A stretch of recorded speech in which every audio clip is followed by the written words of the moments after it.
Hello, everybody. This is Todd Kelly, writer-creator of Project Titans and Atlas Rising. I am here with everybody at the F Yeah Bro podcast. I am joined today by my good buddy Nick, who is always here and always there for me. I'm gonna let him introduce himself, and then we're gonna get rolling. What up, guys? Welcome back. It's Nick, part of the Project Titan sales team, also part of the social media stuff, and yeah. Buddy, we need to get you an official title. We do. That's really we need to come up with an official title. Lord Emperor. Oh, we said what was it? Logistics? Not social media specialist. It was something else. You're like master of logistics at one point, or something along those lines. Yeah. I think Lord Emperor of everything Todd doesn't want to do. I'll take that. That works. So I like that. All right. I think you could fit it on a shirt. Yeah, I think it works. We are joined here today with the commander in chief of Grey Ghost Comics. I'm going to let him go ahead and introduce himself because nobody can do it as well as he does. It's true. Hi guys, I'm Andrew. I am the manager of Grey Ghost Comics. I've been selling comics for close to 20 years now. I have not completely grown up yet, and I have an affection for Trapjaw. He's over there. Completely growing up is a scam. So it's true. You're not there yet. I highly don't recommend it. So kids, stay kids. It's way more fun that way. So I'm going to fire off the first question. So obviously you mentioned being in comics for 20 years. I know Grey Ghost has only been open for a few years. So what were you doing before that? I was working for two ladies that owned a shop in Albany and a store in Tifton. And I worked for them selling comics for about 18 years. And so I've been like from the early 2000s till now, I've seen it go up and down and up and down. And it is an interesting ride, but I mean, I believe it, man. So what was the shop called in Albany and Tifton? It was originally it was JJ's Comics, and then she had changed it to Comics and Cards. And we went she was in business for close to 30 years altogether. Jeez. And then she had a like stories from Comic Cons that were insane. Like she was like, I was going through a drawer and there was this piece of paper that had Spawn drawn on it. I was like, where'd that come from? She goes, yeah, Todd drew that for me. He's a super nice guy. We took his wife and his kid out to eat. And I was like, you mean Todd McFarlane? She goes, yeah, he's a nice guy. Have you met him? I'm like, wow. But yeah, she it was pretty awesome working for them. She got into bad health later on in like about 3 or 4 years ago. And actually we're almost 5 now. And they ended up retiring and closing everything down. And what they do with all the product? That's gonna be they sold all the cards. She had several thousand baseball cards. A guy out of Alabama came and got those. And the comic books were 2 trips with 2 36-foot trucks. Wow. Yeah, she had quite a collection. It's a good little retirement package. Yeah. She knew Gappy, she knew Stan Lee. She had just all these like books and books worth of stuff that people are just drawn for her. Because she's like, well, if you're a nice little lady and you just walk up to people and go, hi, I love your comics and I run a comic shop, they instantly go, yes. And just but yeah, then when they retired, Scott a few years back was talking about opening a comic book shop and asking me if I'd run it for him. And that's how we got here to the Ghost. I love it. Now, so I have to say, because I mean, you mentioned obviously it was being called JJ's Comics and Cards of Comics. What is it that the fact that we, it's such a cool industry, but some of the names for stores are just so lame. Like what is that, and how did you guys come up with like what Grey Ghost is obviously pretty cool. So it's a pretty good transition there. Well, I mean, like every now and then you get like Dr. Nose up in Atlanta. That was a really cool name. But then there's like Ink Pot. Like I've been there before. And like Battlegrounds down in Florida. That's a really cool name. But then there's also Dave's. Yeah. So it's just with names, it goes up and down.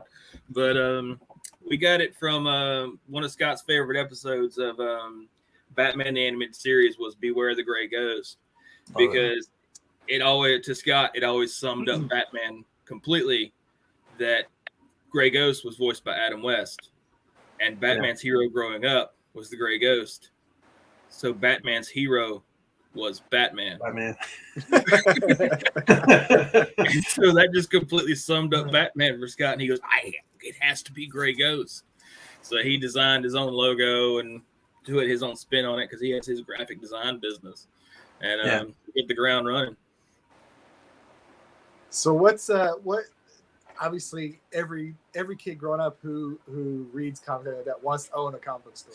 So what is it like working in a comic book store for, like, being a fan of comics and everything like that? How did you, like, what is it like working there? It is never boring. There is never going to be any day that is exactly like the day before it. There was one time this kid come in, he was like 10, and he stopped, he looked, and he goes, how much are those boxes of baseball cards up there? And I was like, well, altogether, they're about $300. He goes, okay, and pulls out $350 and hands it to me. Dang. And so, it's always interesting, man. Comic book people they're definitely characters. And most of them, a good majority of them, they're good as gold because, like, there's been customers that I have that have been with me ever since I've started working there. Like, one of the guys that I have a pull box for at my shop was the very first guy I checked out, like, in 2001. So it's comic book fans. We're odd, but we're a loyal folk. Yes. Odd but loyal. That's a great great way to describe it. It's funny you mentioned that too, because we obviously did a signing at Gray Ghost for y'all's first anniversary, I believe, and we were up there. It was so cool because your shop is just it's in an interesting location. I'm just going to put it that way. You got to go out of your way to find Gray Ghost Comics. Like you got to hustle for it a little bit. Because we drove well past it, circled back, and honestly, if you guys hadn't had, I think you had like a food truck or something else. It was a snow cone truck. Oh, okay, so the snow cone truck or something. Yeah. And if we hadn't seen that, like we'd have just kept going. But so in terms of the actual location, like I mean, you guys, like, it's so cool, it's so unique, and one of the things, like, while we were there, and this just completely stood out to me, and I've been to a lot of really good comic book stores. In my tenure, but one of the coolest things while we were there was everybody that walked in, you knew all their names. Like, I mean, everybody that walked in the door, man, you were just like, hey, how's it going? You knew who they were, what they were interested in. And obviously, as somebody who was there doing a signing, I thought it was super cool because not only were you like, all right, hey, go check out this, check out that, but then it was, oh, hey, and Todd's over here, go check out, him and his book. And you sent everybody to us. And it was just one of the absolute coolest things because, again, like, you were zoned in, you were there, you guys were swamped, but you greeted every single person that walked in the door. You made sure to give us a shout out to pretty much everybody that walked in.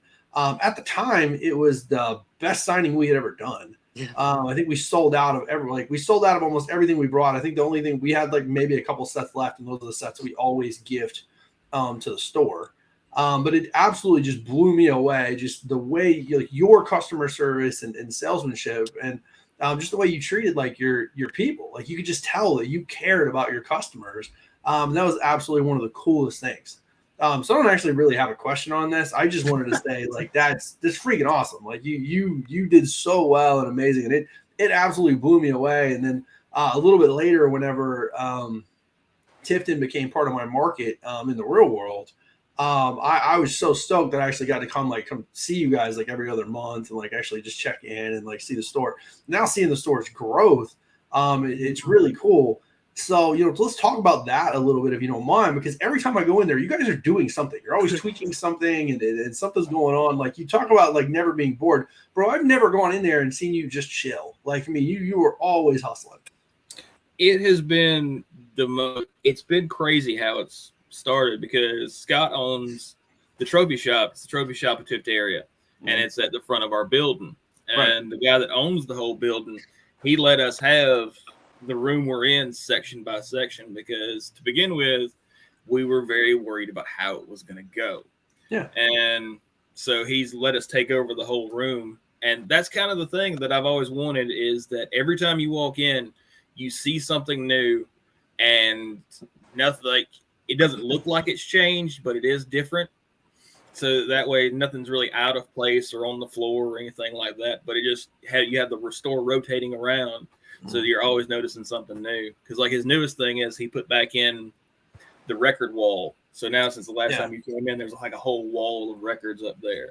So we like to just keep adding and changing things, because I mean, you don't want things to get stale. You don't want somebody to come in and see a statue that they've seen 53,000 times. And you kind of want to just keep rotating stuff out. I mean, other than me, they can't rotate at me. I can't go back doing real work for a living. I'm ruined as a human. Irreplaceable, my friend. I can promise you that. Absolutely irreplaceable. Oh. But yeah, that's kind of what they ingrained, like the boss lady's ingrained into me all throughout the years, is if you're not good to your customers, somebody else will be. Mm-hmm. And comic fans also have a very long memory. So if they come through the door and you don't talk to them or you don't say anything to them, they're going to remember that and they're going to tell people. And it's because word of mouth is kind of really what grows our business. Mm-hmm. Because even like as a small book publisher, you get it. Like it has the word getting out is it's more important than a billboard, really. Agreed. How do you guys pick stock? Like what goes into picking like what comics you guys display, and you know, obviously I don't know if you order like all the brand new ones that are coming out, or if you pick and choose. Kind of what goes into the selection process for what you guys order. Well, what we start with is we have our subscriber boxes that are for customers each week. So I go ahead and make sure I have those keyed in, and I have our weekly customer set. And then when I start working on the shelf, I'll work with like, well, what else would this customer read? Like if they read a Wolverine book, would they read Patch? Would they read X-Men? And you kind of have to, it's a lot of guesswork, but if you know your people and you know comic book fans, you don't usually get it right every time, but you can get it right. Most of the time it works every time. But yeah, and then there's always the factor of what do we think is cool. Like I'll send stuff up to Scott and go, all right, this is a giant Godzilla statue. It's like $500, but it's really, really, really, really cool. And he's going, okay, fine. So it's like, that's how we got the Deadpool in the store. It's a giant life-size $2,000 Deadpool. And Scott's like, this is a lot of money. What should we do? And I was like, order it twice because it's really cool. And so, yeah, there's the business side of it where you're like, all right, I believe we can break even at this point and cover this amount of books. And then really like the pulse on the internet is another thing too. Because I follow like a ton of writers and creators on all of my social media platforms. Like when they go, hey, I'm doing this, or hey, I'm doing that. It usually helps me out a lot. Because with comic books, you don't want dead stock to hang around, because like paper will start to bend and ding, and you kind of want it in the customer's hands, them reading it. Apparently, this is how everybody reads their comic books, right? Pretty accurate. Because you got to be gentle with it. You can't actually like bend anything or whatever. Like you can't crease the spine, otherwise it doesn't. You basically have to buy two. You buy one to keep and one to read. Oh yeah. No. Did you ever watch that? It was a documentary that Mark Hamill did that came with the original Spider-Man 1 DVD. It's called Comic Book the Movie. No. I think it was called that. And they were interviewing Kevin Smith, and they're like, well, you don't put bags and boards on your comics? He goes, no. He said, some people, they read them and they bury them. They bag them and board them and put them in a box and never look at them again. He says, me, I take them and I rip them into 4 pieces and I send them away so that way somebody else can find them, and they cut to it later and it's Stan Lee going, that Kevin Smith guy's crazy. He rips up all of his comic books. He did it at my house one time.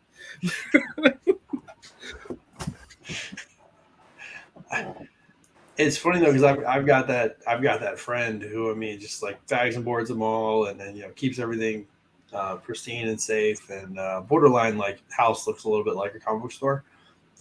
which is cool. You know, hey, good for them. That's goals. But for me, it's you know, I read it. Well, no, first I buy it. Okay, I buy it, and then sits in my house for at 6 least months. 30 to 90 days. Yeah. Then what happens is I go and I grab all of the bags of comics. I put together like the different series where I've actually, you know, bought like 1 through 5 of something, and then I actually go read it. And so I'll buy and buy for months, and then finally sit down on a Sunday and just like binge read everything.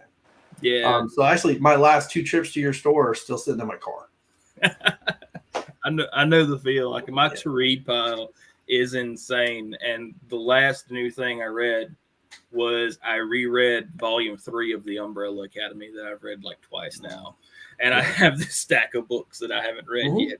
I've got a box of books that are probably almost a year now that I haven't read them. It's been a year, but I don't know. But hey, you got them when you want to go read them. Yeah, you and got it's them. a Right? You don't have to collection. go. So I mean, Yeah. they're there just whenever I want to read them. It's just getting to them. You It's do that get that pesky nice time thing. You do get that nice sweet buzz when you like sit down with the giant stack of comics and just run through all of them. That's what I'm going for. I'm looking for the stack of like 40 or 50 that I got to read, and then just go through them, and then that's what I'm looking for. I love it. I love it. So answer this for me. So you know, when I'm talking with publishers and everything, one of the biggest things they'll always tell you, or that's been said to a lot, is that there's a very steep drop off on issue 2 from issue 1 when it comes to ordering. Is that something that even you guys were like, you're like, okay, cool, we're going to order more of issue 1, and then there's a drop off when you're ordering that issue 2? Is that just because I mean, the way it's ordered, right? You've essentially got to order issue 2 before issue 1 even drops, right? Mm-hmm. You're ordering 3 months out. Okay. So when I order number 1, that's going to come out, and then I order number 2, and then when my order's coming up for number 3, that's when I get number 1. Yeah. So I don't know how many number 1s are going to sell when I'm doing my order for number 2. So you tend to skew it a little bit lower. So you make sure you cover your like customers, will read it, your subscribers and stuff like that. But with number 2s, you usually have to skew a little bit lower unless it's like a guaranteed seller. Like Last Ronin was just insane. Yeah. And oddly enough, any Fortnite comic is just nuts. But if it's like one of the bigger X-Men titles, you kind of got to skew it down a little bit because you never know what's going to happen. Because I think, what was it? X-Men Gold? I think we ordered 8 billion number 1s, and there was something in it. I can't remember what it was, and the wheels fell off with the whole book. They fired the entire writing and art staff by issue 2 and redid issue 2 completely. And so it was like, okay, I know you read number 1. I don't know what number 2 is going to be like. Let's go. So yeah, it does skew a little bit lower for number 2 than it does number 1. That's why a lot of times number 2 is usually worth more than number 1 book. Like Spawn number 2 for the longest time was through the roof over Spawn number 1 just because of that, because it was a gringy, dirty horror independent title in the days when independent books weren't really looked upon as highly as they are now. That's fair. That's fair. All right. I like that. I was going to let you go. What you got? So what's your favorite comic? So since you're around them all the time, what's your go-to series that you read? Oddly enough, there is a dumb book, and I'm the only one that likes it. I know the creator. I've met him. I have every copy signed. It's a dumb book called Creed. And it came out in 92, 93. It was done by a writer and artist named Trent Canigua. And they were working for a company called Hall of Heroes. It was him, Ethan Van Sciver, and I can't remember who the third guy was. And Sciver's the one that lettered the book. and it was about this guy that he was super like, he had this dream world that he had access to, and he had a frog that could shape change and turn into a dragon. And as a kid, I was like, this is everything I've ever wanted. He has a giant dragon, and the dragon just ate his school. And so like I've read like this same 3 issues of Creed 8,000 times. They even did a crossover with the Ninja Turtles one time that was just so good. And it's pure 90s bliss. Like the guy even has a wallet chain through the whole thing. He's got Jinko jeans on through the entire run. It's like, I think right here, yeah. Like I can reach back here on my bookshelf and grab my Creed trade paperback that has everything in it. Like, I love this book. But I think that's what I really like about comic book fans is when we find something we like, we don't just like it. We just have to have it. Go full board into it. I think this is like my 3rd copy of this because I've read the crap out of it. So mine's Planet Hulk. I love Planet Hulk, man. Yes. I have all multiple versions of all the floppies. We were at Ancient City Con,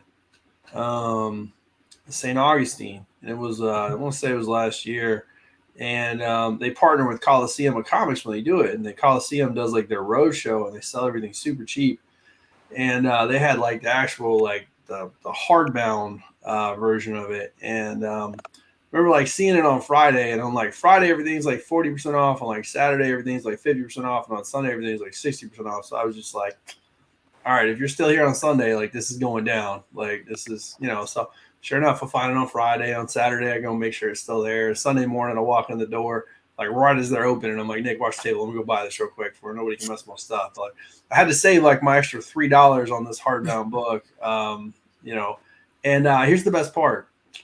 I put it on the bookshelf. I haven't touched it. I will read it at some point again as soon as I want to, but I know where it's at, and I now own the hardbound copy, and I don't have to chase down the floppies, and I take pride in that. It is such a good book, right? Like I love it, dude. It's great. Like it's one of the things that got me back into comics. Planet Hulk, World War Hulk.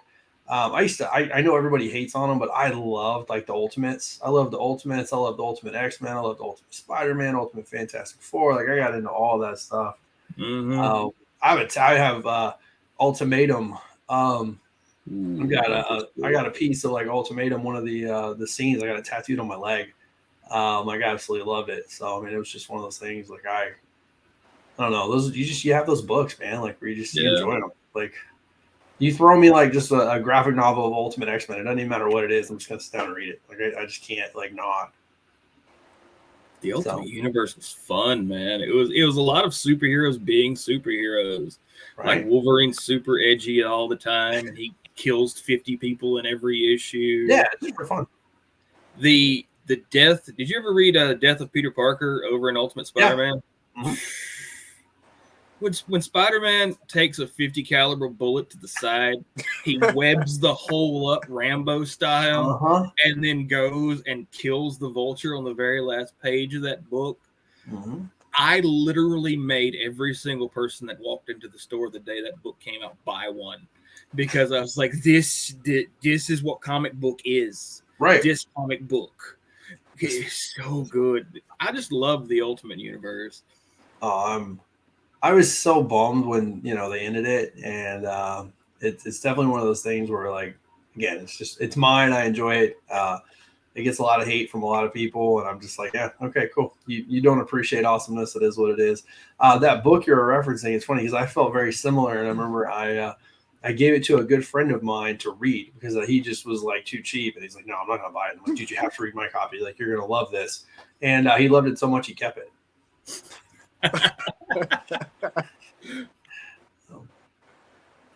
It was like a lot of people they poo-poo the Ultimate Universe, if people still poo-poo things, but the Ultimate Universe is the sauce that they put on all the Marvel movies that kind agreed, right? CU.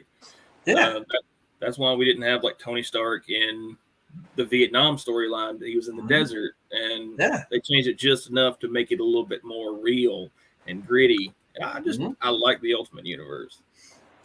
I remember, so Hulk's obviously one of my favorites, but I remember in the actual Ultimates, like he ends up kind of being their main bad guy. Like he basically turns himself back into the Hulk to give like the Ultimates somebody to fight.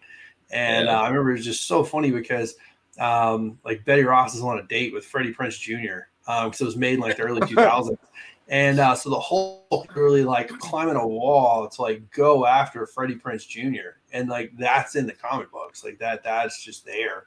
And it's just absolutely awesome. Like the Hulk is trash talking Freddie Prinze Jr. as he goes to like kick everybody's butt. And at some point like the Wasp like flashes him to like get his attention or something like that. Like dude, it's just like all like chaos and great and amazing. And the Ultimates is again definitely one of my favorites and always will be. I gotta get Sam reading the Ultimates. I think she would like the Ultimates. Yeah. The issue that gets a lot of people into the Ultimates that I just give them is the issue because in the old Avengers storyline, when Hank Pym hits the Wasp, it's at the very end of it. It's just Hank Pym goes away and the Wasp is sad, and I'm like, that's not how that would have went down in a superhero house. And then Captain America just goes and just beats the absolute brakes off of him and hits him in the face with a freaking crane. And it was that. Yeah. he dislocates his knee. Like at one point, like I think he like knocks his knee out with the shield and everything. Yeah, man, it's yeah. God bless the Ultimates. That was some good stuff, man. I mean, he is fighting a 60-foot naked guy at that point. Yeah, so whatever. I mean, whatever, dude. that was Hank Pym's choice. He could have got dressed. Is there any book that like you guys you ordered the crap out of it and you're like, man, this thing's gonna be just like bonkers, and then like nobody bought it? It has happened before. Sometimes it's an X-Men book. Yeah. Actually, a lot of times it's one of usually the bigger Marvel stuff that Marvel will just go, this is big, this is big, this is big. Yeah. And it kind of sits. And that's kind of what you got to worry about with a lot of like the bigger storylines, is that whether or not it's going to go over kind of deal. Like with DC Fortnite. We'd ordered a crap ton of those and sold out of them, so we messed up and ordered more. And so, I mean, it makes sense though. Like you would think that would work. Yeah. Yeah. So that didn't go over too well, but yeah, it does happen. Every now and then you get a book that it won't go, and sometimes you just have to start tapering off that a little bit. Is there anything that you refuse to order, like any kind of storyline or anything like that you guys are like, no, we're not gonna ever order this? Or well, obviously anything that is of the full-blown adult nature, we can't carry on the shelf because Scott is head of deacons at his church, and we would get him lots of trouble because his boss don't mess around. Other than obviously the X-rated ones, as far as like mainstream ones. So any of those that you guys are like, no, this we're not going to do this. There has been times I'll usually test just about anything, try a couple issues of a number one, and go from there. If it's more of a niche character, I probably won't go heavy with it on the shelf. Like if they did an Iceman miniseries, I'd know I had about 4 or 5 people that would read it, and maybe 2 for the shelf, but I probably wouldn't go whole ham on it like I would if it was like a Wolverine book or one of the more mainline characters. That's cool. What so I mean, obviously I've seen I've been able to find some indie titles in there, specifically like from Scout. I found some good stuff that you guys order. Talk to me a little bit, obviously, indie guy here. Talk to me like when you're looking at the indie titles, because obviously there's some risk there, right? Like they're usually typically lesser known. What's your approach for those? With the indie titles, I really like that they go out of their way to put more of a description of what the indie titles are, especially when it's something new. They'll usually give them like a quarter page of an ad onto it, and it'll give you a better idea. Like with Scalped, if Jason Aaron was connected to anything after that, I just snagged it because that book was just insanely good. And Berserker was just a no-brainer because it's Keanu Reeves. But yeah, there's a lot of stuff like back when Invincible started, the superhero book was just dead. It was dead as Elvis. And Kirkman goes, hold on. And then you have a book where a guy gets hit in the face by his dad with a mountain, and everybody's reading it. And so that's really what you want with indie books, is for them to start small and then catch fire. Because there's been a lot of stuff lately. TMNT Last Ronin, that was one that I knew was just going to be huge. Awesome. Which, by the way, I don't know how they're doing it. They announced they're going to do a volume 2. Yeah, well, so it's the Lost Years. Like, they're going to cover some of the missed stories and stuff. Which I'm excited. I literally bought all the issues of Last Ronin from you guys, and again, very much appreciate it, because I think when Last Ronin 1 came out, like, I messaged you like the day before, and I was like, bro, I need Last Ronin. What's going on? And not only did you get it for me, but you got me a variant cover as well, which again, much appreciated. But yeah, absolutely love that book. That was an amazing series. Anybody who didn't enjoy it can just click off right now and go away. Great series. Yeah, and I'm excited about the Lost Years. I think that'd be really cool. There's also somebody did a fan film like animated feature. And it's not a lot, but it's just something. So I don't know. I hope that at some point that makes it to like either an animated movie, probably animated. I don't think live action would work, but some type of just animated film. I think that would be so cool. So I went down the YouTube rabbit hole, and somebody actually made a live action Last Ronin trailer. Yeah, I think that's what I'm talking about. Saved, but yeah. I don't know, man. I think I need Last Ronin done, but with the rubber suits. Yeah, okay. Yeah. Well, so they're making a new one, right? Like in 2023, I think but I don't know if it's CGI. I don't know if it's the rubber suits. They need to bring the rubber suits back. Those it's just that Michael Bay stuff when they're like 4 Green Hulks running around. That just doesn't work. Don't get me wrong. I went and watched those movies. I have a Ninja Turtle tattoo. You put out something Ninja Turtle, I'm going. But I feel at this point, because again, my daughter's getting of age where she's going to want to start watching these cool things, and I need them to put together a solid film that she can go watch and understand my obsession. Did you ever watch the what was it, Turtles Through Time cartoon? No, Turtles Dimensions. I will Google that right now. It's something like that. Is that one of the Nickelodeon ones? Mm-hmm. You get the Mirage Turtles, the 80s Turtles. Oh yeah, I've seen that. Yeah. Huh. And like Turtle Forever or something like that. Yeah, the Mirage Turtles are going to go recruit all these other turtles, and they come to the comic book 80s universe, and they're fighting the mutated Pizza Man, and they're like, "What is going on?" And then Michelangelo from the Mirage universe beats the crap out of all of them. He's like, "Yes, this is what's good in life. Yes, it's good." But yeah, with independent stuff, it's a lot of guesswork, but art and what their description is really help out a lot, and it pays to research, because there's like any of the kids' books that Katie Cook works on, those are usually like printing money, because Katie Cook's art is just fantastic. And I think Chip Zdarsky has some stuff coming up, and like a lot of the people like that, anything that they're connected with, especially like during that time frame when Ed Brubaker was writing all those horror books. He did like Brilliant, crime books. Those went over pretty well. We usually like crime and violence and horror in our comics. That's right up my alley. I like that. Well, he did 2 of them that were mirror books.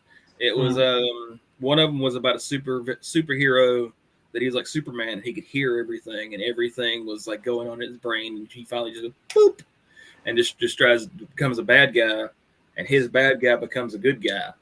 And so there was 2 different books that kind of crossed. It was really good. Check that out. Yeah, I like independent books because they'll do a lot of things that the mainline stories won't. Because there's only so much you can do with Wolverine because Wolverine's in his Wolverine box. Mhm. But if I give you a whole new character, like, did you ever read After the Cape or After the Cape Volume 2? No. Those were really good. It was about a superhero that his powers only activated when he was inebriated. And I was like, that's fun, a drunk superhero. But it turns out that alcoholism and being a superhero ruined his life. So you like see the downward spiral of a superhero. I'm like, this is awful, and I need the next issue because it's that needed. Huh. I just like it. Looks. It's interesting you mentioned that. So because when we go to cons, I go by. Sorry, I thought I heard my kid and thought we were about to have some problems. But when we go to cons, I'll go pick up like pretty much any indie comic that just even sounds remotely decent. Like if they're selling it at a decent price and it even just sounds okay, like I'm gonna buy it because I want to read it. There's so many cool stories out there, and there's so many cool takes. And there's a lot of interesting stuff coming out. Did you read? Actually, I bought it from your shop. It was Public Domain. Yes. That's really cool. Like, and it was very interesting because again, it's and Nick, it's basically about like the copyrights of a very popular book, and it's about like the family of a writer who essentially created this book, and then he didn't have the rights to his book anymore, and it went and they made it big, and he's really just kind of getting to show up and show up at the movies and everything, but he's not really making any money. Like, I mean, he's kind of struggling. His kids are struggling, and then at the very end of the first issue, spoilers for anybody who's not who's hasn't read it yet, go check it out. But at the very end, they find out that he actually still owns the rights to the book. And that's how it ends. Mm-hmm. And so I'm sitting here going like for issue 2, but the whole thing is basically going to be like a legal battle over this dude. That's funny because I'm super interested in this because, obviously being a writer and everything, like now that my wife being an attorney, it kind of lines up for both of us. But it's a cool book. It's a cool take. Yeah. It's you could tell that they're heavily influenced by like the Siegel Schuster trials that went on forever, because they got $300 for Superman, all of it, lock, stock, and barrel. And that's just, you can tell that that's kind of part of what affects that story, is that his family fought, their family fought all that time just to be able to get, because I think it took them, I can't remember how long it took them to finally just get on a Superman movie.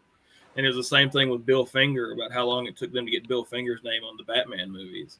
So it was a super hot book, and it was a really good seller.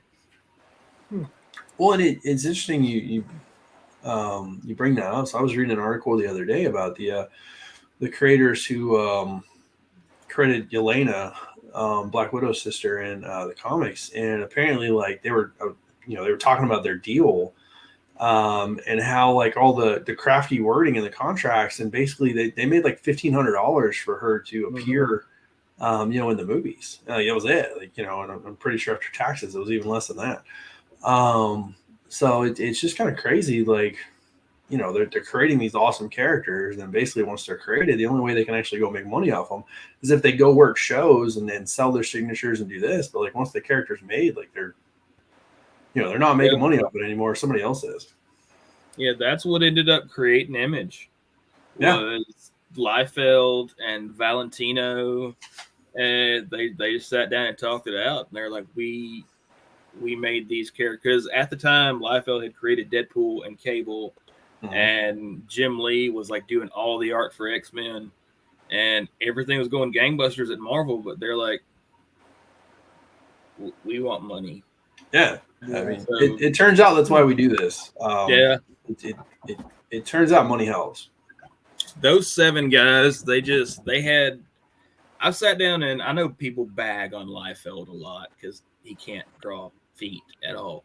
But his brain for the business, if you ever sit down and read some of his stuff about talking about how business and comics works and stuff like that, his mind for the business is, because he's the one that told Todd in the mid 90s, he's like, look, he said, you're going to need to branch off of comic books. And that's when Todd McFarlane got into toys and statues and figurines. And that's definitely what saved McFarlane a lot of times, was making those little Mark McGuire statues. Right. Like I said, I've got a quite a bit of Walking Dead McFarlane stuff on my shelf here to my right. But do you got any of those statues, man? I don't have any of the statues. I've got the collector's edition DVD holders. Yeah. That a couple of them move different directions, everything like that. But I mean, but they, from my understanding, they were McFarlane designed and everything like that. So they're pretty badass looking. His statues, especially the Daryl. The Daryl was with the motorcycle. The one with the motorcycle. Yeah. Mm-hmm. It's 24 interlocking cold cast porcelain parts that all hook together with magnets, and you build it up basically like a really, really high dollar Lego kit. And they are super insanely detailed. The Rick, the Michonne, and the Negan are all on a rotating lug, so you can turn it completely around on the base. And all of his stuff is it's gorgeous. And especially like when the more gory and the weirder it is, it looks better for some reason. Because we were like, he's got a motorcycle tire shoved into that zombie's face, but ain't the blood spray that comes off of it really cool because it's clear glass? So if I'm somebody who's never read comics, I walk into Grey Ghost. What would you recommend to start? I guess how would you recommend somebody start getting into it? Just about a good starter for anybody to get into comic books is to find out really what they're interested into first. Like, you don't want somebody that's like a crime noir novel reader to like hand them a superhero book. They really want G-Hall with that. But if they like a good like mystery book, you stick Batman Year One in their hands and you got a reader for life. Like Batman Year One, Batman Year Two, Long Halloween, and of course Watchmen. Watchmen I could read anytime and like pick any part of it because it's really 3 books when you think about it, because it's the comic book that's inside the comic book, and then the Night Owls book, and then the Watchmen book itself. But yeah, a lot of Alan Moore stuff. Like if they're into high fantasy, you hand them Neil Gaiman all day long, because Gaiman can write the phone book, and by the end of it, somebody's going to have armor on, and there's going to be fairies, and it's just good. Like even his spoken word books, it's just him talking about all of his things throughout the day, and I'm like, tell me more, Mr. Riddle. Tell me more about the rabbits. Yeah, it really takes gauging what they like, because you don't really want to like shove people into here's X-Men right off the rip. But do you give them more stuff that you read, or do you try to give them stuff that maybe you've never read? Or every now and then I'll like recommend something that I've heard is good, but most of it I try to at least be partially read up on it, on like at least bits of it, because I don't want to go, yeah, this is really cool, it's about so and so, and they're like, okay, what else is it about? About 48 pages. So you kind of gotta be a little bit knowledgeable, but yeah, if you gauge out your customer of what they like first, that's usually the best way to go about it, because you don't just want to like try to jam a book on somebody. You want them to be able to like enjoy what they read and absorb it and hang on to it. Because like I said, I've read this book 8 billion times. You want to be able to hook somebody up with something like that's their book. All right, so I have 2 questions coming from that. So first, Do you get to set aside time each day to read comics while you're at the shop and call that product research? Because I feel like that's actually part of the job. I feel like it makes you more effective. So do you get to do that? No. Well, we need to talk to Scott. That I feel like that needs to be at least part of your morning routine. In a perfect world, yes, I'd be able to get to sit down and chill and read my books every week on Tuesday, on a Wednesday morning before the shop opens. But shoot, man, you know how it is with a small business. You never slow down. Well, yes, you got to be a shark. You got to be a shark. You got to keep moving. Yeah, man. That's it. All right. So, question 2. You've read that book 8 million times. Are you still noticing new things when you read through? Is it a different perspective? Is it changing as you get older and more mature? Are you catching things that you didn't catch before? Yeah. There's always cooler stuff hidden into it that I never saw before because there's intricate designs and all of his demons and stuff like that. And it's just, I always find something new. And it's kind of like a good song. Like if you're at a different headspace and you hear it touches you in a different way than if you're in a different headspace. Mm-hmm. It's kind of the same way with comic books.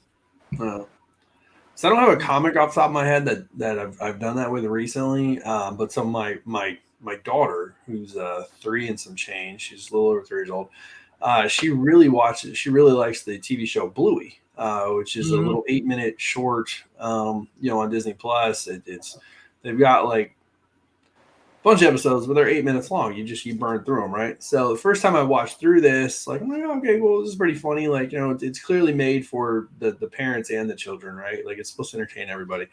But now that I've watched it through easily 200 times, I notice things, right? So like I noticed that the dad is kind of always tired, and I'm just like, good for him. Like I like that they put that in there. Like the dad, and when the kids come to the dad and ask the dad to play, he sighs a lot. And I noticed that like I sigh a lot in life. Like now when my kids like, hey dad, can we go do this? And you've already done it like 53 times, and I'm just like, yeah, let's go. And like, I'm gonna be excited by the time I get there, but like the thought of like putting in that effort right now is there. And I've noticed that in that TV show. So I wanted to ask because again, like I'm vibing that right now. The parental dynamic on Bluey is nuts, right? Because when you sit down and you watch it to begin with, you're like, oh, this is a story about a blue dog. Yeah. And then you go back through it and you see like the mom and dad relationship and how there was one, I was watching something and one of those episodes came on my phone. So I was like, okay. And I was watching it through and the guy that had sent it to me, he goes, you have to watch the whole thing. I was like, okay. And it turns out that it's a kid's cartoon show about a little blue dog, but the whole episode itself is about miscarriage. And I'm like, what? Yeah. This is a kid's show that they've put this gumball wrapper on top of this thing in the middle.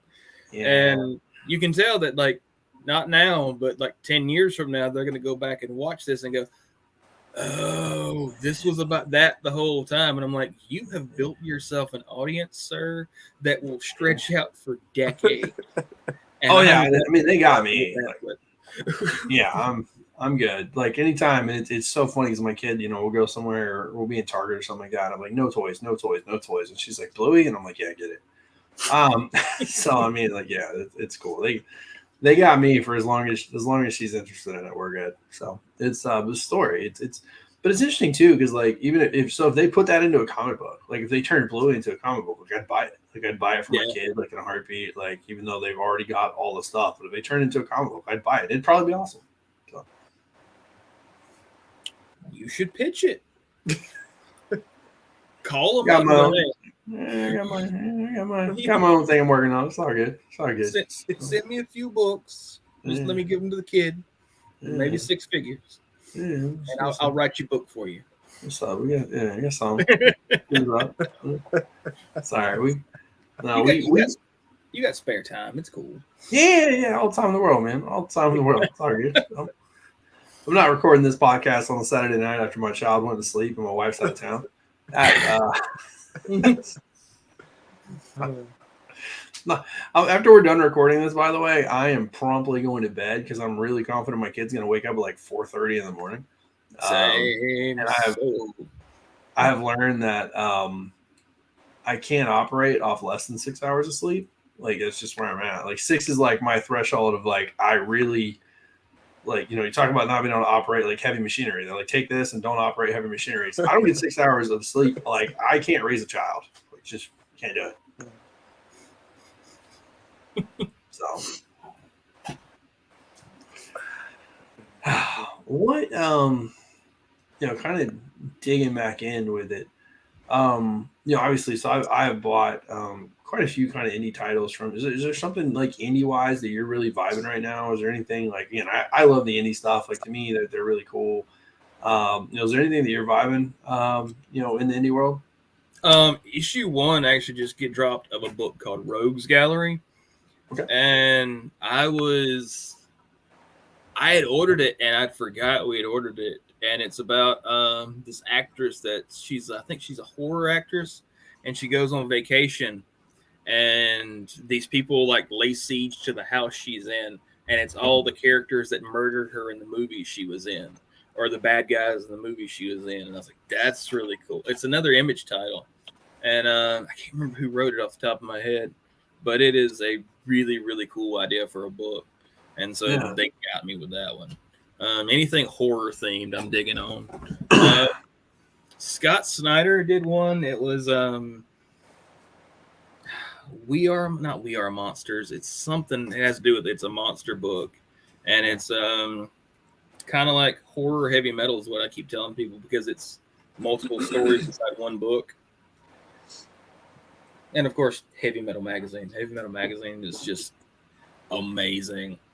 And it's weird and trippy, and everybody has a winged dragon that has a horse head that spews fire. And the soundtrack is done by Def Leppard meeting Metallica on a mountain because everybody's on a mountain. But yeah, that was a really good one. Berserker is actually the Keanu book, right? The Keanu book. Yeah. Their new volume just started last week, I think, week before that. And it's I have a feeling that's fixing to get bigger because I believe Keanu did something at San Diego Comic-Con this weekend for Berserker. Mm-hmm. So I would be surprised if that blows up.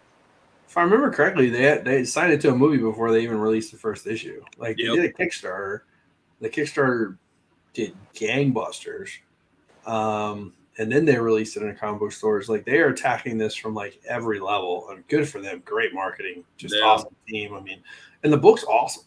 Like that's it's a really good book. Well, that company is that's Boom, right? Yeah. Boom. The head of their, I can't remember if it's the head of the company or just the head of their online division is Ross. I can't remember his last. Yes. Yeah. The guy's like, I'll share something connected to Berserker, and the guy will comment on something that I shared, not even the store. And like he tags and talks to everybody, and like anybody that comes in there, like, yeah, I like it. And Ross Ritchie the dude is just linked into the internet, and I think that's really driven that company. Anything Boom lately has been really good. Even like the stuff from Kaboom, their kids line, it's been selling really well. Well, they did the Power Rangers reboot, and that was awesome. Everything they've done with that was really cool. Yeah, they that Shattered Grid. I was trying to figure out how that thing was going to end, and it just kept getting darker and darker and darker. And I'm like, oh, okay. So I read all the way up to Shattered Grid. I read everything through Shattered Grid, and then Shattered Grid, like it was just great. It was a good ending. It was cool, but I couldn't get back into it after Shattered Grid. That was like what I struggled with. I struggled because Shattered Grid just worked. Like it was cool. It was dark. Like it was Nick. I actually think I read the finale at your house. I've got the whole Shattered Grid line. I think now they're on something called like the Altarian War or something like that. I don't know. I had something with, I guess that's Zordon stuff, but I don't know. Well, I bought it's Power Rangers versus Godzilla. So I got on a couple of those. those. I haven't read them yet, And but I just I'm bought waiting. it. I was like, that's freaking cool. Yeah, like I think I've read through issue 3 or something like that. Now that one's solid. I know that they did a crossover too with the Turtles, and that was pretty solid. I think at one point Shredder was the Green Ranger, which is just amazing. So yeah, it like that whole book was just solid because like the whole core of it was Tommy was just trying to save that one kid. Yeah. Like all through the whole thing, the giant battles, the robots, all that good stuff, Tommy was just like, I want to save this one kid. That's what the whole thing was about. And I'm like, that's really cool that this, like, you can branch off all these different directions and still have this one core story that you go back to. Now that Godzilla Power Rangers thing, I'm about to get Dragon Zord versus Ghidorah in number 4. I'm going to get a sandwich and I'm going to lock myself in a little room and I'm just going to read that issue about 10 times because Tommy has just got the Dragon Zord back. Sorry, spoilers. Dragon Zord back at the end of issue 3 and Ghidorah is just like storming down on the city. I'm like, this is going to be the best day of my life. It's going to be amazing. I'm going to get a dragon fighting a multiple-headed dragon. I didn't know I wanted it, but I wanted it. So thank you, Boom. We appreciate you. It was funny talking about Ross Ritchie and his replies and some of the stuff I've seen. I mean, obviously, again, I going the indie route, but he'll constantly reply like other like indie people who are like, how do I pitch my book? How do I get on with you? How do I do this? How do I do that? And he takes time and replies to them, gives them answers. And sometimes they're obviously not the answers they want. Because they're ready to just get going. Like, hey, look, I got a book. I want you to pick up my book. And unfortunately, that's just not really how it works. But he still takes the time and educates a lot of people, replies to a lot of people, forwards and shares a lot of people. And I always thought that was really cool. So, a lot of the Boom stuff. I don't remember the last time I picked up anything from Boom and I just wasn't like, damn, this is good. Yeah. Like a lot of the creators that you can tell that they are very internet savvy. Like Tom Taylor. Tom Taylor will get in a troll fight in a heartbeat and he will win every time because like he'll just flat out tell you, I'm sitting here writing a comic book. I have nothing but time. Please. And like there's just been times that he's just like just raging at him. And there was a girl that had messaged him and they're like, why do you keep like egging these trolls on so hard to get them to like argue with you and yell at you? And Taylor just dropped a brain bomb on the internet because he was like, as long as they're trolling me, they're threatening me, they're yelling at me, they're not trolling some 13-year-old kid. They're not yelling some 13-year-old kid. And I was like, he's like, and I'm a grown man. I can take it. And I was like, wow. You good. That's a great response. I have to admit, my first thought was just like he's just creating more activity on his feed and helping his algorithms. Like that's what I thought. I said, hey, you're trolling me. You're paying attention to me. You're paying attention to what I'm doing. I was like, he's just getting more comments and more activity on his stuff. So that's a much better response than where my head went. It technically serves both masters. Yeah, I mean, hey, good for him. Good for him. All good. So that's freaking awesome, man. Yeah, we had anything Image, anything Boom has been really good lately. The horror, they've been pushing the horror lines a lot more. There's a book that Jay Lee has been doing the covers for that I'm really interested in. It's called Seventh Son, I believe. Yeah, I'm super interested in that because Jay Lee's art, I know it looks the same every single time. It's just his art doused in ink, but it's gorgeous every single time. So it's just, they had me with him on it. I was like, if you like it, you like it. Who cares? I mean, The Rock plays the exact same character in every movie, and everyone still goes to see it. So I mean, it is what it is. I laugh every time. Like, it's a great character, but it's the same character. So, well, so what's the? I was gonna say, what's the next for Grey Ghost? What's up? We got a lot of cool stuff coming up. Today was probably the biggest event day we've had since we've been Really? open, because we've stretched out the gaming area to where like all the walls are down, so we can wrap around the store with tables now. Because it's when the tables go down and hang the L. So now he has over here, he has all of his D&D areas, so kids can run their D&D over here. He had Magic the Gathering running in this area, and he had Flesh and Blood running in the same area, all in one day.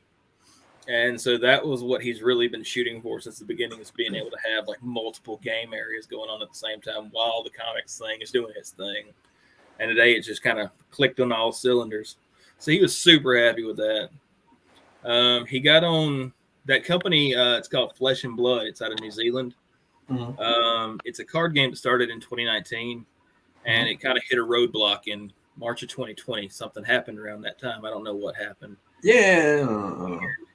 But but they're really cool because their company's called Flesh and Blood, because they don't want an online element to it. They want all of their play to be in-person play. And so they're, I believe, 7th as far as CCCG sales, as far as card sales. They've only been around for a couple of years. And they, our first pre-release that we had pre-ordered, we had advertised for it pretty heavy. Our product for that had got sidetracked, and so it wasn't shipped to us. Scott told the guy that was his rep, he goes, well, hang on, let me get back with you. And Scott's cell phone rang. It wasn't even the store phone, and it was the head of Flesh and Blood's marketing department called Scott from New Zealand, and he's like, you can't run it today. He said, because you don't have the product. He said, if I have you the product tomorrow, can you run it? And Scott's like, yeah. So he packaged one of the kits up and shipped it from New Zealand and had it sitting at the shop the next morning. Wow. And I was like, he probably lost his arm, his leg, and everything shipping that thing to us. But we will sell this product to the day we die now, because that guy has just, they have went above and beyond. It's a really cool game concept. Scott was dead set against doing any card games. Yeah. He sat down and played that one. And he goes, I'm a giant ogre and I'm hitting people with heavy things. Like, yes. And you're fighting a ninja, and the ninja's throwing ice at you. And he goes, I like this. So yeah, Flesh and Blood. Scott has his first there's 2 different events that you get chosen for. Yeah. And so he has an event coming up next weekend called a skirmish. And it's where a lot of people come in from all around to try to win some of the promo products they send in for it. And so he's pretty jazzed about that, because it's number one that it's something that we got chose to do. Yeah. So that's kind of more of a thing, and then that we're going to bring in more players as well. So that's also really cool. That's fun. Yeah. Oh, yeah, that's cool. That's really cool. Yeah, it's a really cool company. I dig them. So from a business side of it, are you guys making more off comics or making more off the gaming? Right now it's kind of a split, which I will never complain about, because as long as everything is a bunch of small wheels running the machine, you're cool. Yeah, but if you have one big wheel and everything else is kind of around it, if something happens to that one big wheel, you got a problem. So I like that. I like that everything is kind of working together, and the gaming people are kind of they're hanging out with the comic people, and it works well together. It's a good mesh. I love it. So you mentioned March of 2020. And what did you guys do? Because again, you opened in was it September, October of 2019, I believe. So you're talking, you're in business for 6 months, 5-6 months, and then you get that chaos thrown at you. What was that like? It was the most insane bit of business we've ever done, because everything, if I remember right, everything locked in on a Friday night, and we were running Friday Night Magic. And from Friday to Monday, shipments were shut down. Magic had canceled like all organized events. And so Scott and I are basically the only ones downtown sitting in the comic shop going, okay, what do you want to do? So we're like, play with the internet. So we got on Facebook and we'd grab like a stack of comics, and I would sit up in the trophy shop and we do like a little state of the comic book shop thing. And I'd go, we got this. We got the first appearance of Deadpool and yada, yada, yada. And I show it off. People go, okay, we basically do a grab sale. Like once every couple of days, and go, if you want something to read, swing by. We'll bring it out to you.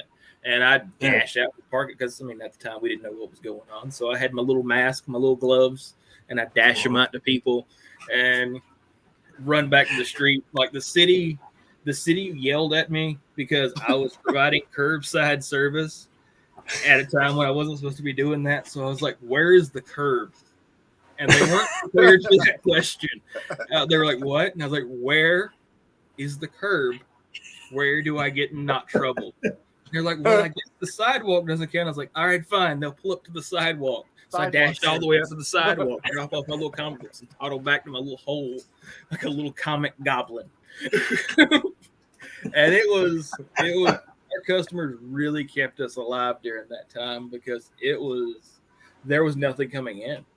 Yeah. It was nothing new. What we had was what we had. And so Scott and I were just like, all right, we're going to talk comic books.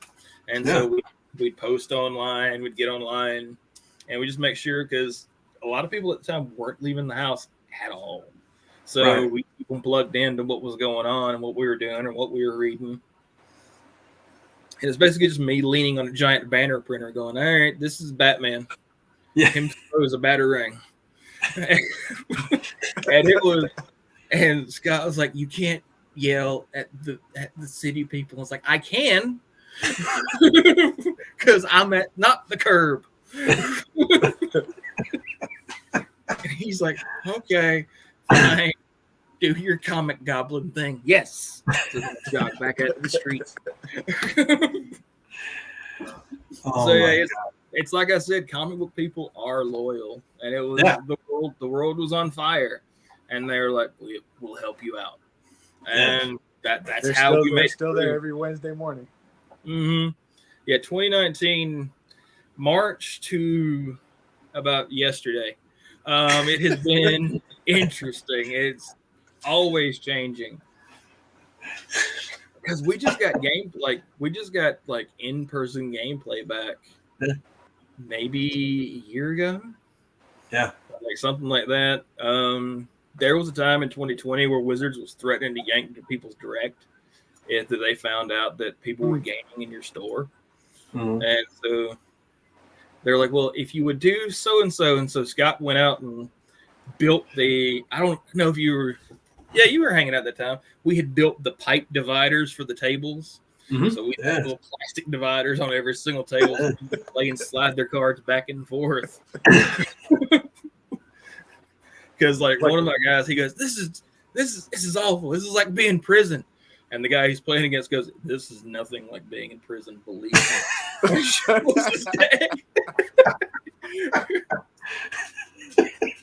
Like that's pretty good. But yeah, it's comic book people are loyal, man. They really are the reason that we're still here. No, I believe it, man, and that's awesome. I love that. I love that you guys were able to pull that off, and it's interesting because kind of as you were talking about it, like it was just like, man, I was like, I wonder if that's how Whatnot became a thing, like because I feel like Whatnot really developed like over the last year or so and everything, and I'm just like, man, did that become because everybody had to start going online and selling online and doing everything virtually? Yeah, that was like a lot of online stuff popped up during that time because a lot of people started trying to make an extra money from home during all that, and they're figuring out that the Bay they take their 13% cut right off the top, and so there was big business and trying to figure out the business. No, there was, man. And again, it's funny because so again, we came and did the anniversary show, and then after that, followed you and Scott. And I'd watch when you guys would do those grab sales, and then hop on and then like just do Facebook Live. And it was just always interesting because you talk about the loyalty, and it just was, man, like it's almost like you just had this group of people that was always there for you guys, like on Wednesday night. It was so funny because at a certain point, I imagine they were the same group that was in the store that day. And then they were still hopping online on Wednesday night and just interacting and doing the thing. And it was always fun to watch, man. Like you guys were, it's funny because I would joke around. I was just like, you two should do a podcast. It was entertaining. Like, so you guys vibe well. So it is not quietly in the works. So he's working on some stuff. Do it. So hopefully more of the world can hear me talk about comic books, because I must let the zombie monkeys that live in my brain be heard. It's important. I feel you, man. But yeah, like before that, we had never really done much of the Go Live stuff and reaching out to video stuff, because Scott was like, I don't really want to be on video. And then I kind of like eased him into it. And now Scott's like, well, we need to do this and we need to do this. And I'm like, yes, sir. Yes, sir. Yes, sir. Yeah. If it locks me more of job security in, okay. Darn right. I'll stand at the road and spin a sign. I'll do the thing. The comic goblin will spin signs. I love it, dude. Well, what advice do you have? Anybody who's looking to get in the comic industry in terms of whether they're looking to open up a store, whether they're looking to just kind of do their thing? Is there any advice that you have for anybody out there who's looking to do it? Yeah, definitely network. Getting involved with like everybody in your area as far as that has done it. Go talk to them, pick their brain, because there's no like two people have had the same experience in this business. And so everybody's going to went about it a different way. And the more you can glean off of people, the better. And like reaching out to creators on Facebook, and there's a lot of them, they're sitting at the house chilling, and they're more than happy to go, yeah, sure, this is how I look at things. They're more than happy to talk to you. That's step number one, is make sure, because the more knowledge you can have before sinking money into anything is always the most important thing. Because when you start putting your money on the line, that's when it gets real. And especially when you're ordering comic books, it's a lot of money, and it's a lot of money up front. Yeah. So yeah, it's a lot of money up front a couple times before you actually get some back. Yeah. But yeah, that's rule number one, is just know what you're doing, because like getting knowledge of what would sell in your area and knowing what people have done before you, it really helps. And because Scott and I are always we're always picking up new stuff, and I don't think we're ever going to say that we're done, we know exactly everything about this business, because there's little stores I've went into. We went down to, did you ever go to Mythical Mountain? And I think it's Tallahassee or Jacksonville. Yeah. They have local artists, and what they do is they sell them little $5 quick frame, and the local artist will draw a picture, put it in the $5 quick frame, and hang it on their wall. And so like they'll sell the people in the town's artwork just straight off the wall, and it's hanging like right there in the window, and we're like, yeah, that's a good idea. Yeah, I love that. And they're really cool. They have 3 different stores, I think, in Florida. And their whole, something that I was very jealous of, every single thing in their system is tagged, and they know where it's at in all 3 buildings. Because I'm in one building and I don't know where everything is. Bro, I don't know where stuff's in out of my house. I have no idea how you keep track. Like, I got nothing, bro. I asked the girl behind the counter, I was like, how did y'all do all this? And she goes, and holds up the scanner gun. She says, "We just scan everything, everything, all the things that come in. We have to scan every one of them." But yeah, I was looking for like just comic book top loaders. Yeah. And I was like, I don't really need a pack. I just need a couple. And she goes, okay. And keyed in some stuff and then ran to the back and came back with 2 comic book top loaders and said they had like a little area for everything. I was like, that is brilliant. And I'm going to steal that. So that's what we're working on in our back room area, is having different areas where everything is laid out to where we can just go right to it. Because I think we've redone the back issue system in the back completely since the last time you came in. So it's more easy to get through. So yeah, I think last time I came in, you guys were in the middle of redoing back issues because I had no idea where they were at. It was just like, they were everywhere, man. Yeah. It was like that Forrest Gump scene when he's talking about how it was raining and it's coming up from out of the ground and sideways. Yeah. I think last time I came through was actually like the smallest purchase I've ever made, and it was because I couldn't find back issues. I was just like, we now have it rigged up. I think there's been 35 boxes added since the last time you came in. It's all sweet and alphanumeric. Fantastic. It was funny because I was actually supposed to come through on Friday. I was in Tifton on Friday, and I was going to try and come through, and I just actually ended up that was working, and didn't end up getting to take a lunch break that day, so I didn't get to swing by. And I was like, oh man, like I missed my chance to get a Grego, so it's going to be next month again before I can swing on through. Well, if you're at the store, just message me, and I'll just go get a sandwich. Go Comic Goblin it out too. Comic Goblin it out. I love it, man. I love it. Nick, man, anything else you want to ask before we Andrew, what are some recommendations that you got for either stuff maybe upcoming or stuff to check out?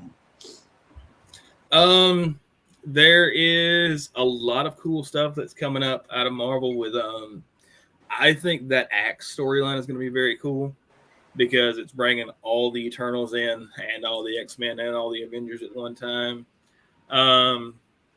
Any of the Ninja Turtle books, regular Ninja Turtles, especially since Kevin Eastman's been doing the B covers.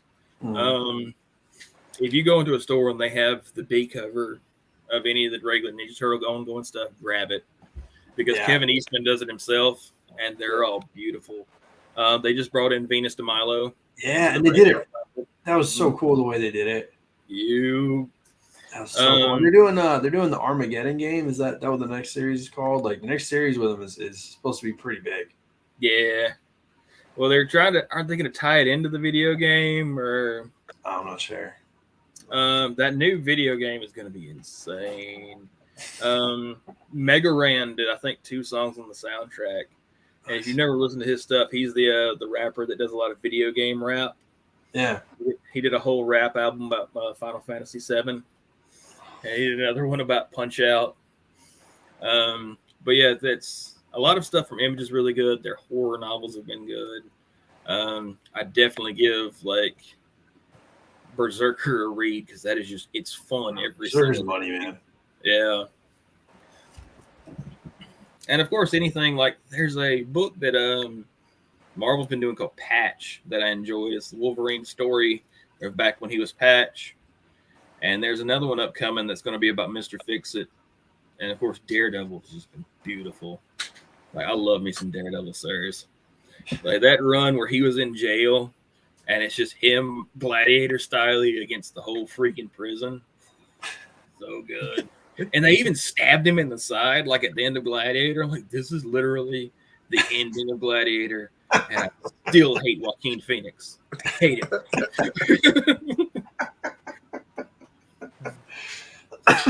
Joaquin Phoenix could invent the flying car tomorrow, and I'd be like, that's really cool, but he stabbed Russell Crowe in the side. Right. I still hate him.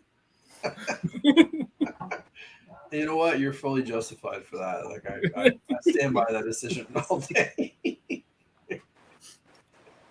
But yeah, there's a lot of stuff I'm digging on.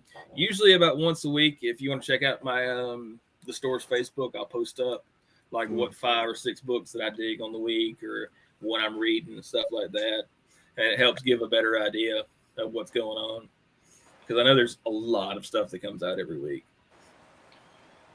Yeah. So you mentioned Facebook. Where else can they catch Grey Ghost? We're in over at Tifton, Georgia, so do it. you're in Tifton, Georgia. So what? Yes, sir. Anywhere else social media wise? We're on. Oh yeah, we are on TikTok. I have my Grey Ghost night. I think it's Grey Ghost 19 on TikTok. It's Grey Ghost 19 on Instagram. And then of course Facebook is kind of where we start off with everything. And then we should be doing a little bit more lately with TikTok. Has been fun because I get to like just go, this is what I'm doing today. I'm opening packs of cards. Watch me.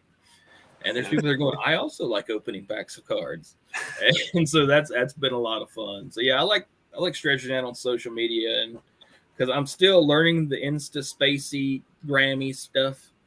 Because I keep I keep my one of my clerks, Kenna, I keep telling her, I was like, look, can you post something to the my face page? And she said, you mean Instagram? Yes, the my face page. That one. She said, yes, I'll post something to your Instagram. You could literally click one button and it would do this from your Facebook. But okay, thank you. So I'm learning. I'm learning. Yeah, trust it. You got to do it separately. No, I'm with you. It's fine. I get you, dude. Anytime we get to a show, all right, so we're getting to the show. We're usually probably about 5 or 10 minutes late. We're getting set up really quickly. And first thing Nick is like, all right, did you post on social media? And I'm like, no, I'll do it in a minute. And then like an hour later, it's like, all right, Todd, did you post on social media? And I'm like, no, I'll do it in a minute. And by the time like it's end of day Friday, I'm like, I'll post tomorrow. It's all right. And it's like, dude, why not just, it takes 8 seconds to post and say that we're here and like, it's whatever. And I don't know. I just don't enjoy doing it. It's an absolute pain. I don't know. Honestly, one day, Nick, you're going to ask me to do it and I'm just going to throw my phone at you. And just know that when I do it, it's not like out of anger or anything. I'm fully expecting it because I'll have it done in 8 seconds and give you your phone back and we'll be on our way. Yeah, it's out of trust for your skills. Yeah, that's it. Exactly. So again, it's that Lord Emperor of doing all the things that Todd doesn't want to do. There you go. So that's the title. Are you going to be doing? I know it's kind of a smaller one. Are you going to be doing TigerCon in Valdosta? When is it? It is a little convention that they started about 3 years back. I know what it is. When is it? November, I think, second or third week. Oh, so probably not. Mine. So I kind of do pretty much April to October is when I do most of my shows. Mm-hmm. So obviously I work retail full time, and November, December is kind of just like a no go for me. So I can see about it. It would just kind of depend. Are you guys going to go to it? Yeah, we're. This is going to be the first year we've done it, and I went down last year to go check it out, and we met a lot of really cool people. And I like. So here's what I'll say is, I'll come work your table for a day, but I can't commit to a weekend. If you want to have like a signer for like a Saturday for a few hours, like I got you. Like I'll come do that. But like I can't commit to a whole weekend. Me and my wife have some pretty strict negotiations going on my shows and signings. Yeah. Oh, I definitely get that. Yeah. But yeah, I may get Scott to reach out to you about that because that'd be a lot of fun. Yeah, I can come do it for a couple hours. I mean, most of the time. In my experience, Saturdays from about 12 to 5 is like when it's its busiest. So I mean, I'll roll up there by about 12:10 and be gone by 5. It'll be good. And then you can go right next door. There's little Cheddar's right next door to it. You can go I promise you I'll be late. No, next show I have is Tampa Bay. We're doing Tampa Bay next weekend, and that's going to be a lot of fun. And then I don't think we're doing Tampa Bay, and then I think we're going to come to y'all's anniversary. And then I got something else with Savannah, somebody. I think, right? We have Savannah, and then we got Savannah. And that's pretty much it. We're going to keep it light and low key. So we're a lot of fun. Hopefully, you'll see us in Savannah. We're going to go down there and scout that, or up there and scout that out. And we're gonna go. We had fun at it last time we went. It was good. We were tucked away in a corner too. We sold well. Yeah. Well, so for our us, table and the guy next to us. yeah, that dude was a trip. But so they had like this, they had their artist alley, right, and they had a ton of indie titles, but they were all on the other side. So like when you're walking down that aisle, like I mean, you were like they were this close to you, and like I mean, just being bombarded by indie titles. They had some great titles, like Scout was there. They had some other people, I can't remember who, but I remember Scout was there, and they had some great indie titles. And then because we applied so late, we're on the just complete other side. But it worked out so well because we were buying nothing that resembled us in any way, shape, or form. So it was so easy for people to come talk to us, and then we just sold their tails off, and it was just absolutely fun. Cool. And I was talking to the people that were in the artist alley, and I was like, "Yo, like, what's up? What'd you sell?" And like everybody sold like half of what we sold. I was just like, "Oh, that sucks. I'm sorry." Sorry. I'll buy something from you. Yeah, I did too. I was just like, my bad here. We went to it used to be Macon Con, and then it turned into MGA Con. Okay. We went down there a few years back, and there was randomly J. Michael Lisner, and I was like, "That's pretty cool," because I forgot that he lives in the Macon area. Okay. Yeah. Yeah. Him and Tony Harris both live like right around that area. Mm-hmm. No, there's shows are fun. Yeah, if you guys head up to Savannah, let me know. We'll be up there. It's the one in September. I think it's like 24th, 25th. We're gonna be up there. We're crashing with a good buddy of ours. I don't actually know if he knows we're crashing with him yet. He'll figure it out. But we are. But we're gonna crash with him and go up there and work it, just have some fun. So but yeah, let's know you go. That'll be fun. We already have a table, so let us know. Yeah, we'll swing by and give you a yell. Yeah, we want to do more conventions because we think that's kind of a good way to branch out and get more people. Oh yeah, dude. Get eyes on us. That's great. Actually, you know what's funny? When we did Savannah, we ran into some customers from your store. We ran into some customers. I don't remember their names, but we had done your store the year before, and then we did Savannah the year after. And they came up and they're like, yeah. We met you at Grey Ghost. And then I ended up running into them again when I was in Grey Ghost just buying comics one day.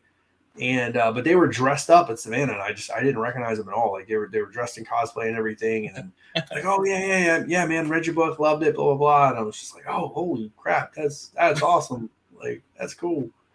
So again, loyal. Mm-hmm. Love it.